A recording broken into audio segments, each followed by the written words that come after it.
Hi guys! Happy Hari Raya! Ayan, nataon na na magpa-fireworks na.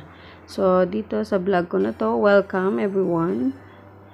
Ayan ako, nag-grass cut last Sunday yan. Bale, ngayon ko lang na-edit kasi medyo busy. Nag-grass cut ako sa Rimba Hills guys. Medyo pagod, pero wala tayong magagawa. Trabaho lang, kailangan ng pera. So, ayan. Nakalahati na nga pala ako dyan, guys. Malapit nang matapos yung pinaka-main ground. Ayan. Grass cutting. Tapos, nagbo-blower ako para mas madaling mahakot mamaya.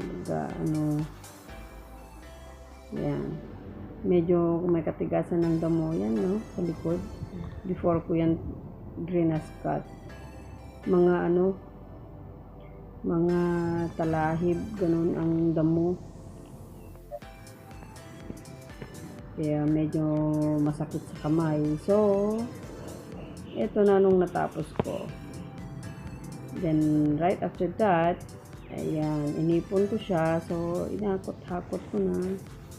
Ayan, awan ng Diyos, malapit na ako matapos dyan.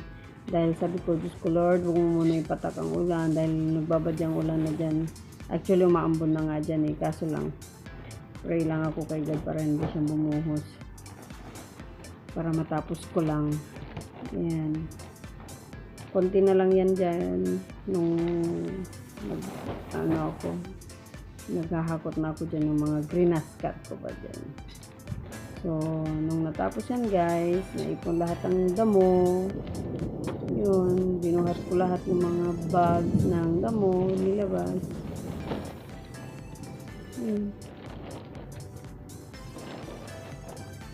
So, that's our vlog for today. Thank you guys for watching.